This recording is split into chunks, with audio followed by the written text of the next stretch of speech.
लाई दुई हिस्सा बनाएको हो। यो चाहिँ 7 वर्षसम्म चाहिँ एउटै हुन्छ, त्यो एउटै ढिक्को हुन्छ त्यो आज्ञा चक्र। जब 8 वर्ष लागेपछि त्यसपछि चाहिँ त्यहाँ दुई फ्याक भएर चाहिँ तल आएर चाहिँ काम ग्रन्थीको रूपमा चाहिँ स्वाधिष्ठान चक्रमा चाहिँ त्यो यहाँ टुक्रिएर बस्छ भनेदेखि आधा चाहिँ पिनियल र पिट्युटरीको रूपमा चाहिँ माथि बसिरहेको हुन्छ त्यो चाहिँ। त अब यो पिनियल र पिट्युटरी या आज्ञा चक्र अब अहिले हामी के छ त, के गर्छौं त? अहिले हामीले कुनै लुगा लगाउँछौं त त्यो के को लागि त? त्यो काम वासना भित्रै पर्छ त्यो चाहिँ। हामी श्रृंगार गर्छौं के को लागि त? त्यो काम वासना भित्रै पर्छ। किनकि हामी के चाहन्छौं त भन्दाखेरिमा हामीलाई सबैले राम्रो भन्नुस्, हामी के चाहन्छौं त सबै मलाई देखेर खुसी हुन्, आकर्षित हुन् भन्ने यस्तो किसिमको चाहिँ हामीहरुको चाहिँ त्यो बडा एउटा महत्त्वपूर्ण चाहिँ त्यो एउटा यस्तो किसिमको हामीहरुको चाहिँ भित्र एउटा चाहिँ ठुलो एउटा मेसिन नै चलेको हुन्छ हामीहरुको चाहिँ। जो चाहिँ जो जे जति पनि हामी चाहिँ कुनै खाना खान्छौं, कुनै चीज पोषक तत्व खान्छौं भने पनि त्यो पनि हामीहरुको त्यो काम वासनासँग जोडिएको हुन्छ। किनकि म भोको भए, पोषक तत्व पुगेन, म कमजोर भए भने के हुन्छ? भित्र के चाहना छ त भने म बुढो हुन्छु, म युवा हुनुपर्छ, म बलियो हुन्छु, राम्रो हुन्छु भन्नुको अभिप्राय के भने म युवा बनिरहँ भन्ने हो नि। त्यो युवा बन्नुको अभिप्राय हाम्रो अधिकांश सोच चाहिँ त्यो काम वासनासँग जोडिएको हुन्छ। अब बुढो भन्ने बित्तिकै अब अधिकांश सोच के हुन्छ? त्यो अब त्यो युवा ग्रन्थि त्यो निष्क्रिय हुँदै गयो त्यो चाहिँ। त्यो यसरी हामीले चाहिँ त्यो एउटा युवा बन्नको लागि, युवा बनाइराख्नको लागि चाहिँ त्यो वृद्धपनलाई चाहिँ आउनको अवरोधको लागि चाहिँ हामी यावत चाहिँ हामीले जो जे जति पनि कर्म गर्छौं त्यो काम ग्रन्थसँग, काम ग्रन्थीसँग चाहिँ स्वाधिष्ठान चक्रसँग जोडिएको हुन्छ। 95% हामीहरुको त्यो काम ग्रन्थीसँग चाहिँ ध्यान जोडेको हुन्छ भने अब हाम्रो पिनियल र पिट्युटरी आज्ञा चक्रसम्म त जम्मा 5% मात्रै चाहिँ हामीले त्यहाँ ध्यान दिएको हुन्छौं। अब यसरी हेर्दा त धन्य मान्छेको मनले काम गरेको छ। धन्य त्यो मन कसरी चलेको छ भन्नुपर्छ हामीले चाहिँ यसरी हेर्दाखेरिमा चाहिँ। तर वास्तवमा यो एकदम कटु सत्य हो। यो निकै ठूला चाहिँ योगीहरू, महात्माहरू होस् या एकदम चाहिँ भोगीहरू नै किन नहोस्, त अधिकांश हामीहरुको जुन चाहिँ पिनियल पिट्युटरी आज्ञा चक्र जुन दुई टुक्रा बनाएर विभाजित भएर बसेको छ, अब यस मध्येमा चाहिँ हामीहरुको अधिकांश चाहिँ ध्यान केवल चाहिँ त्यो स्वाधिष्ठान चक्रमा मात्रै चाहिँ लक्षित हुन्छ। हाम्रो आज्ञा चक्रतिर त हाम्रो ध्यान जाँदैन, हामी त्यहाँ ध्यानै दिँदैनौं, ध्यानै गर्दैनौं। यस कारण चाहिँ अहिले हामीहरुको चाहिँ त्यो आज्ञा चक्र दुर्बल भएको, कमजोर भएको, शक्तिहीन भएको हैन भने यो हाम्रो आज्ञा चक्र कुनै पनि हालतले, कुनै पनि किसिमबाट त्यो कमजोर हुनै सक्दैन। न दुर्बल हुन्छ, न कमजोर हुन्छ, न अशक्त हुन्छ, न रोगी हुन्छ, न बिरामी हुन्छ त्यो चाहिँ। तर हामीले त्यस्तो बनाइदिन्छौं, हामीले त्यस्तो बनाइदिएको हामीले चाहिँ। त्यसो भएर कुण्डलिनी विज्ञानमा चाहिँ हामीले जुन चाहिँ हामीहरुको स्वाधिष्ठान चक्रमा आएको यावत त्यो ऊर्जालाई, त्यो शक्तिलाई, त्यो हर्मोन्सलाई, त्यसलाई पुरा हामीले माथि चाहिँ त्यो आज्ञा चक्रमा लिएर गएर चाहिँ त्यहाँ जोड्नु पर्ने हुन्छ हामीले।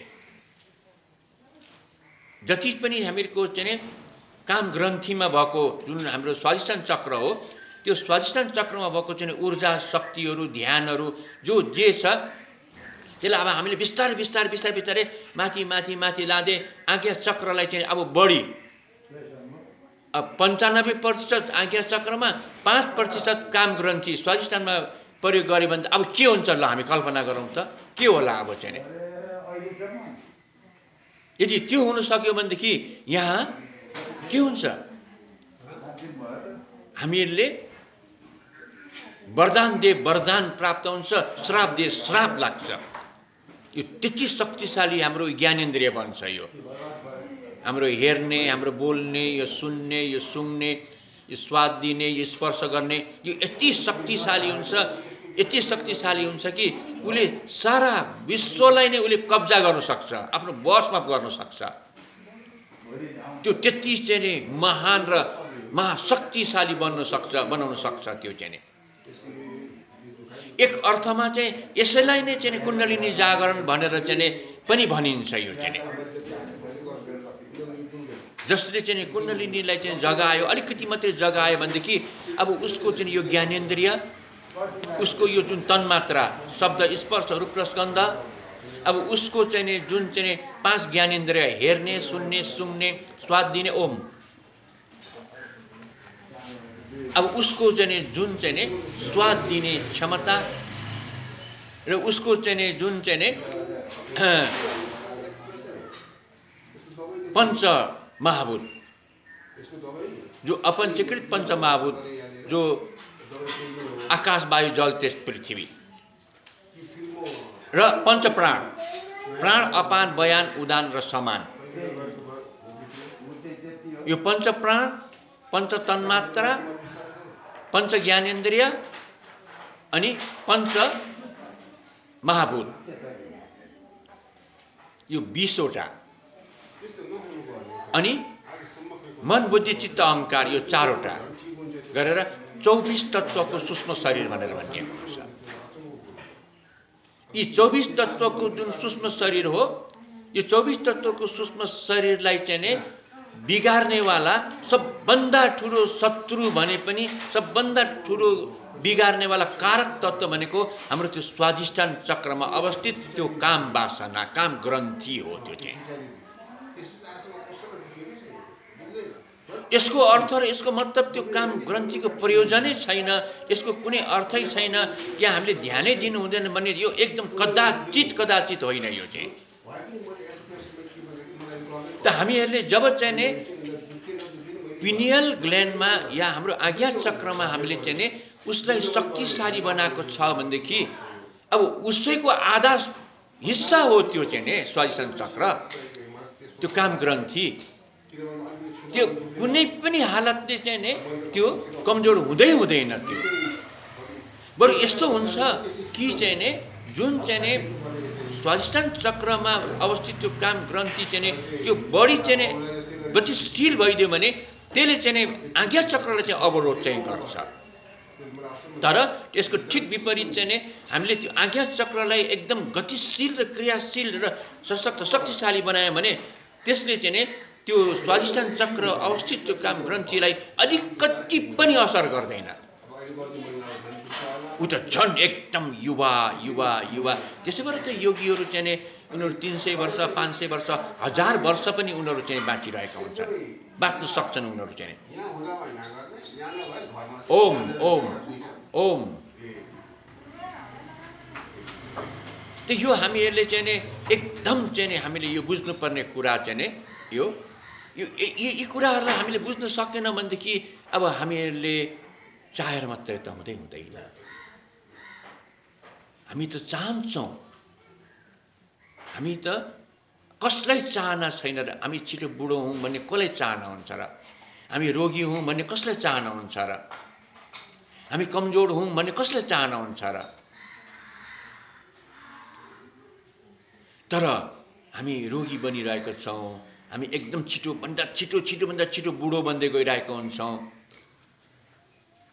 यो 150 वर्ष बाँच्ने मान्छेहरू छन् यहाँ, 300 वर्ष बाँच्ने, 500 वर्ष बाँच्ने मान्छेहरू पनि छन् यहाँ। अब त्यो हिसाब त्यो किसिमको चाहिँ जीवनलाई हेर्ने हो भनेदेखि त हाम्रो त के पो उमेर हो र यो त? तर हामीहरूले चाहिँ एकदम गलत चाहिँ प्रयोग गर्यौँ,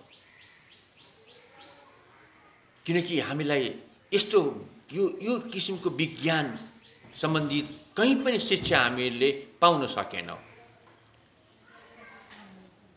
ठुला ठुला विद्यालय, विश्वविद्यालय, महाविश्वविद्यालयमा पनि चाहिँ नि यस्तो किसिमको चाहिँ नि त्यहाँ न त पढिन्छ न त पढाइन्छ त्यहाँ चाहिँ नि। त्यो यो शिक्षा जुन योगमा पनि कुण्डलिनी विज्ञानको यो जुन शिक्षा हो, यो त असाध्यै यो त यति महत्त्वपूर्ण हुन्छ कि जसले चाहिँ नि यो चक्र सम्बन्धित चाहिँ नि यो अलिकति चाहिँ नि शिक्षा पाउन सक्यो भनेदेखि उसले त मृत्युलाई त उसले चाहिँ त त्यो बच्चालाई चाहिँ कोक्रोमा खेला जस्तो खेलाइदिन सक्छ उसले चाहिँ नि। आफ्नो इच्छा मरण, मेरो सबै काम सकियो भनेर चाहिँ नि यदि आफूलाई लाग्यो र त्यस्तो भयो भने अब लामो समय किन बाँच्नु पर्यो त? जसरी विवेकानन्दले एकदम छोटो समयमै देह त्याग गरे, हाम्रा चाहिँ नि शङ्कराचार्य, आद्य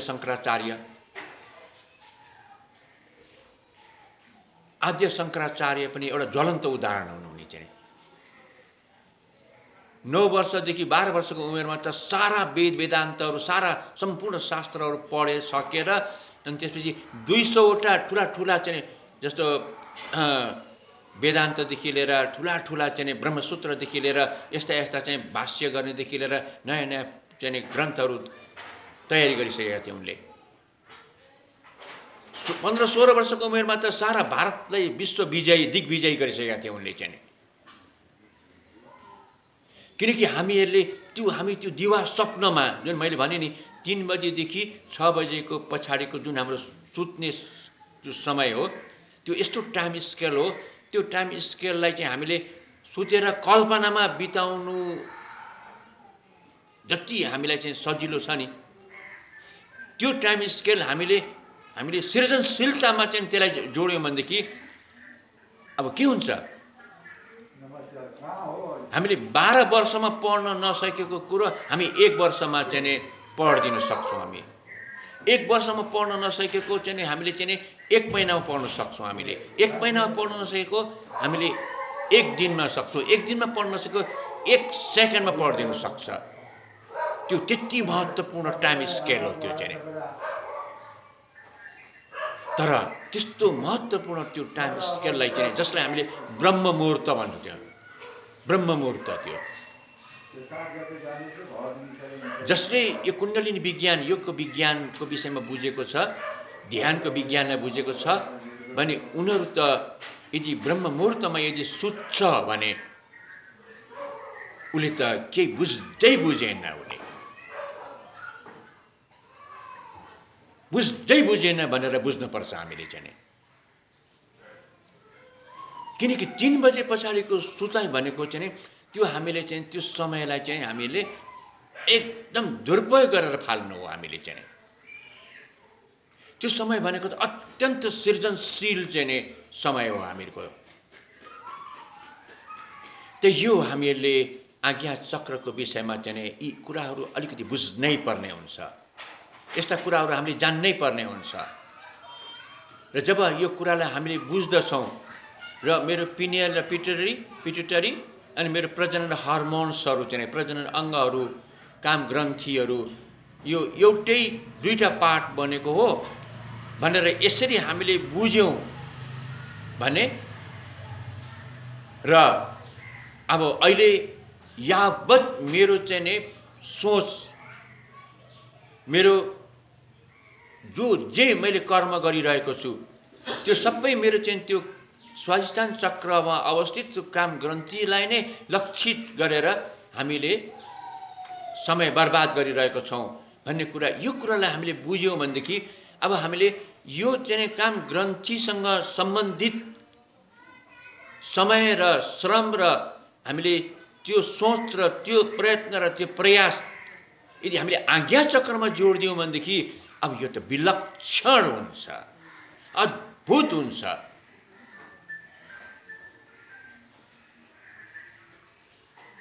जसरी विवेकानन्द शङ्कराचार्यले चाहिँ छोटोभन्दा छोटो समयमा हामीले त शङ्कराचार्यले जति चाहिँ काम गरे त्यति हामीले काम गर्नको लागि त 100 वर्ष चाहिँ हामीले 5 पटक जन्म लियौँ भने त्यति काम गर्न सक्दैनौँ हामीले।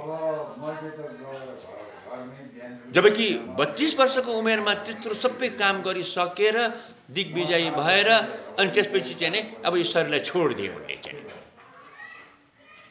यसरी चाहिँ त्यो हामीहरूले यो ग्रन्थीको विषयमा, हर्मोन्सको विषयमा, यो जुन हामीहरूको चाहिँ आज्ञा चक्र र हाम्रो स्वादिष्ठान चक्रको विषयमा यो कुरालाई हामीले बुझ्न सक्यौँ भनेदेखि अब हामीले त्यो प्राणलाई त हामीले जस्तो चाहे उस्तै अहिले आइज ल मलाई लैजा भने पनि सही होइन। म चाहिँ 150 वर्षसम्म त म यहाँ रहनै पर्छ भनेर चाहिँ यदि अठोट गर्छ भनेदेखि त्यो मृत्युले त्यो कालले छुन सक्छ र कहाँ छुन सक्छ र नजिकै आउन सक्दैन त्यो मृत्यु चाहिँ। तर दुर्भाग्य त्यो मृत्युको त्यो कालको त कुरा छोडिदिउँ। अहिले हामीलाई त्यो सानो सानो कोरोना भाइरसले चाहिँ हामीलाई चाहिँ यति थर्काइरहेको छ, यति आतंकित गराइरहेको छ, यति डर त्रास भएर चाहिँ अहिले हामी चाहिँ भयभीत छौँ हामीहरू चाहिँ अहिले चाहिँ। किनकि हामीले हाम्रो यो शक्तिको विषयमा नै बुझ्ने कोसिस नै गरेनौँ। हामीले आफ्नो शक्तिको विषयमा चाहिँ पहिचान नै हामीले गर्ने कहिल्यै पनि प्रयत्न नै प्रयास नै गरेनौँ हामीले। त्यो प्रकृति र परमात्माले दिएको चाहिँ त्यो चाहिँ वरदानलाई चाहिँ हामीले यसलाई यति दुरुपयोग गर्यौँ कि योगीहरू त्यसै चाहिँ खरानी घसेर बसेका हुन् र योगीहरू त्यसै मसान घाटमा बसेका हुन् र योगीहरू त्यसै गुफामा बसेका हुन् र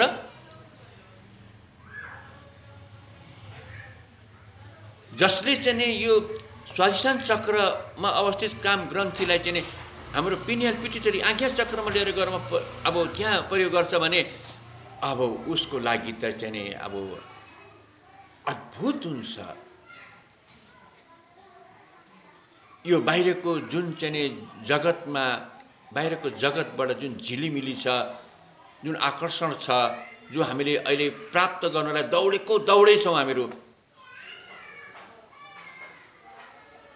जुन बाहिरको दुईटा आँखाले हेर्ने यी जगत, अब यो बाहिरको दुईटा आँखाले हेर्ने जगतलाई हेर्ने र देख्नेवाला चाहिँ त्यो इन्द्रियलाई बन्द गरेर हामी जब तेस्रो आँखा खोलेर जब त्यो आँखाले जब हामी भित्र चाहिँ अब हेर्छौँ खोज्छौँ, अब यहाँ त केही चाहिँदैन। जसरी कुन्तीले बिना पुरुष नै छ भाइ, त्यो पनि एकदम शक्तिशाली चाहिँ पुत्र जन्माइन् तिनले चाहिँ।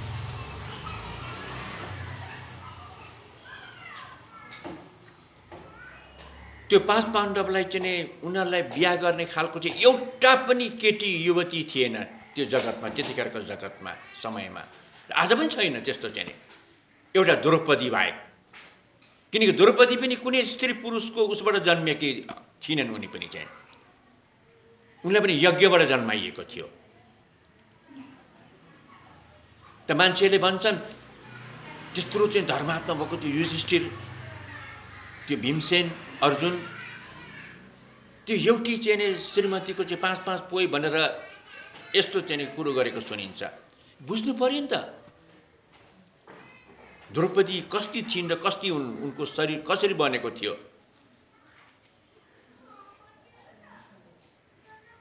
त्यो दुर्वासा ऋषिद्वारा उनको त्यो यति चाहिँ शक्तिशाली थिए उनी, उनकै चाहिँ त्यो योगको विज्ञानबाट त्यसरी चाहिँ जस्तो भीष्म पितामह, परशुराम,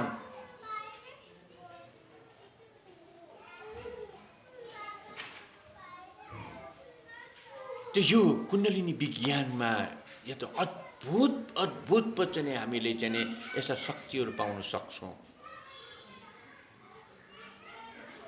जो चाहिँ द्रोणाचार्यले केवल एउटा पुत्र जन्माए उनले चाहिँ अश्व।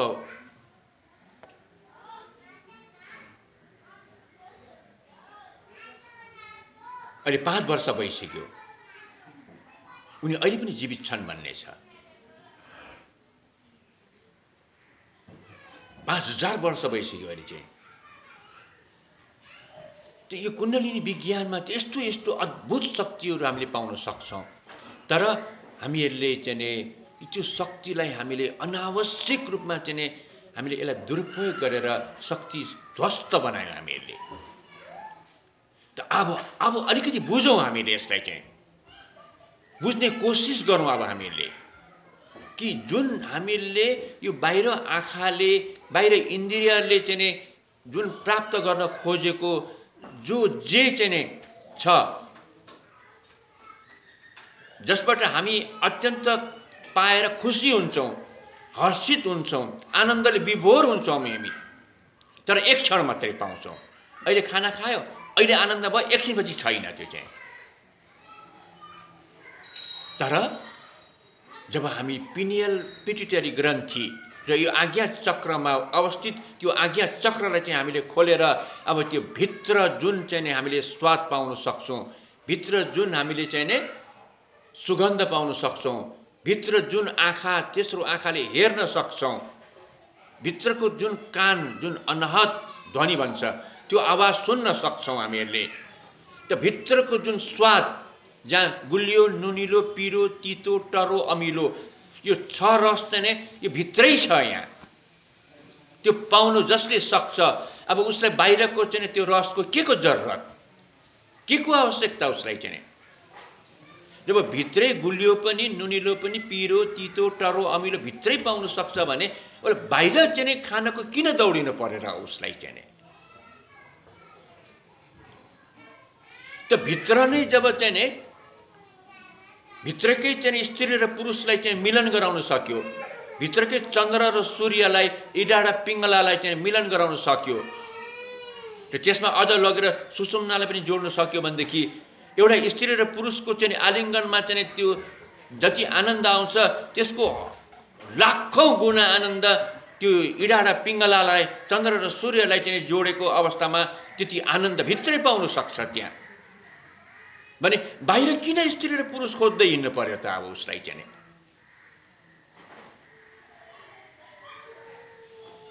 यो हामीले यो विज्ञान सम्बन्धित अलिकति नबुझ्नुको कारणले हो, बुझेकै छैनौँ, किनकि कसैले पनि हामीलाई बुझाइदिएनन् यो। अब अहिले योग त घर घर दैलो दैलोमा पुगिरहेको छ, तर योगलाई चाहिँ एउटा चटक जस्तो बनाएर चाहिँ अहिले चाहिँ त्योभन्दा अलिकति माथि उक्लियो भने रोगमुक्त बनाउने खाली चाहिँ, रोग नलागोस् रोगमुक्त होस् भने यतिको लागि मात्रै योगलाई अहिले प्रयोग भएको देखिन्छ। जबकि योगको यो यस्तो विशाल र विराट र उच्च दर्शन, उच्च विज्ञान, उच्च ज्ञान जो ओझेलमा परिरहेको छ त्यसको विषयमा हामी अज्ञात छौँ, केही थाहा छैन हामीलाई चाहिँ। यो अलिकति खोज गरौँ हामीहरू, अलिकति अब हाम्रो जुन बाहिरी खोजलाई अब अन्तर्जगततिर लिएर जाउँ, जसलाई ऋषि पातञ्जलि प्रत्याहार भन्नुहुन्छ। प्रत्याहार अब बहिर्जगततिर होइन, अब अन्तर्जगततिर हामी अब प्रवेश गर्नुपर्छ हामीले चाहिँ। अब यसको लागि चाहिँ हामीले यो अभ्यास अलिकति सुरु गरौँ। अलिकति आज्ञा चक्रमा चाहिँ हामी केही ओमको ध्वनिद्वारा चाहिँ त्यहाँ केही झन्कार गुन्जन र कम्पन पनि गरौँ।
ठ्याक्कै हाम्रो आज्ञा चक्र भन्ने बित्तिकै त्यहाँ हाम्रो इडा पिङ्गला र सुषुम्ना जहाँ एकै ठाउँमा एउटा बिन्दुमा मिलन हुन्छ, त्यो ध्वनिलाई त्यहाँ लगेर जोड्नुपर्ने हुन्छ हामीले।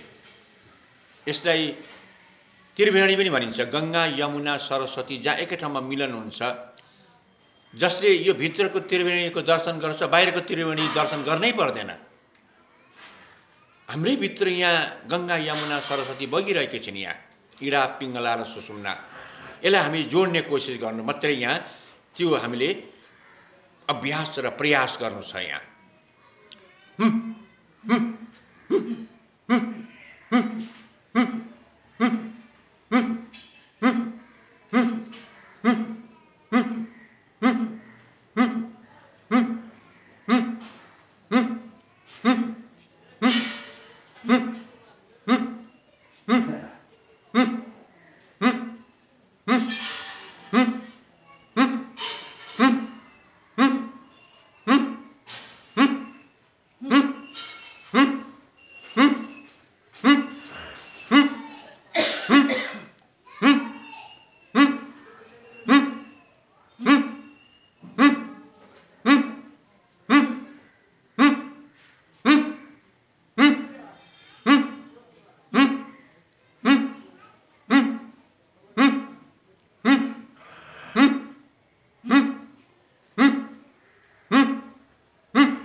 यो आज्ञा चक्र नै यस्तो शक्ति हो, यहाँबाट तीनटा चाहिँ शक्ति चाहिँ विभाजन हुन्छ।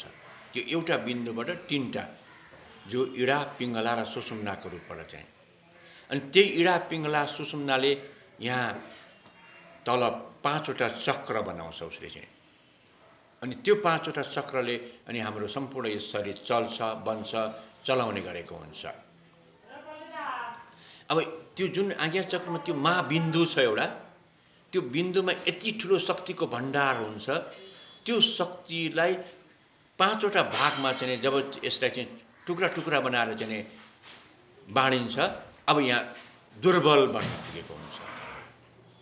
तब यो पाँचवटै चाहिँ हाम्रो केन्द्रलाई, केन्द्रबिन्दुलाई, छिरलिएको शक्तिलाई जब फेरि हामी त्यो आज्ञा चक्रमा लिएर गएर चाहिँ त्यहाँ जोड्यौँ भनेदेखि अब यो अत्यन्त शक्तिशाली बन्छ यो चाहिँ।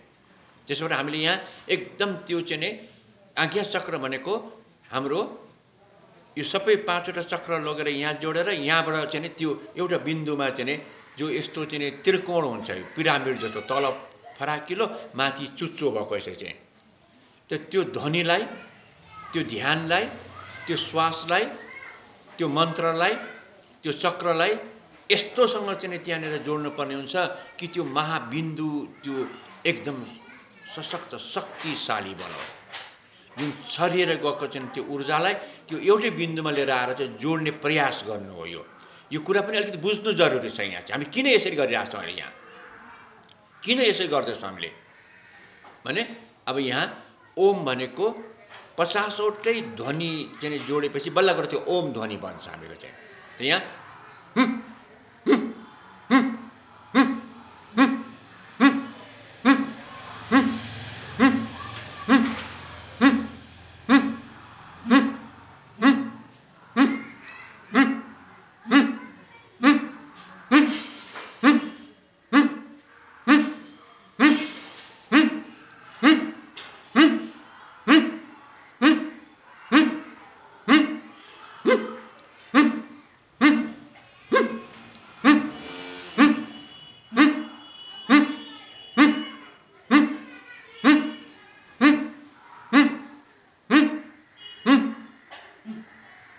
अब यही ध्वनि हो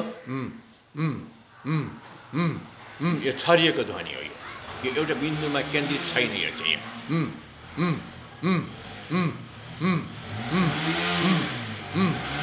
ध्वनि त ध्वनि नै हो यो तर जुन छरिएको शक्तिलाई एउटा बिन्दुमा लिएर गएर समेट्ने चाहिँ यहाँ काम भएको छैन यहाँ चाहिँ अब त्यसलाई हामी एकदम एकाग्र भएर यहाँ मध्यबिन्दुमा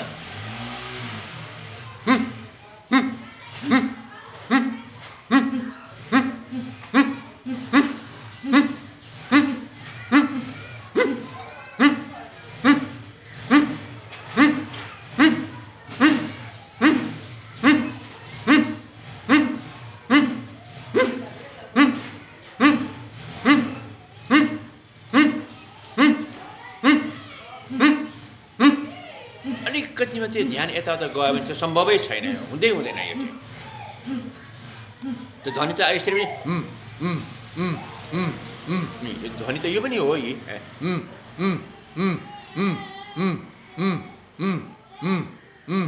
अब यो आज्ञा चक्रसँग पुगेकै छैन यो ध्वनि चाहिँ यो ध्वनि हाम्रो यहाँ विशुद्ध चक्रसँग मात्रै यति ध्वनि चाहिँ त्यो आज्ञा चक्रमा लानको लागि त्यो ध्वनिलाई सबैलाई एउटै ठाउँमा जोडेर अनि त्यो एउटा बिन्दुमा लगेर त्यहाँ चाहिँ हामीले जोड्नुपर्ने हुन्छ त्यो त्यसको लागि पुरा ध्यान एकाकार गर्नुपर्ने हुन्छ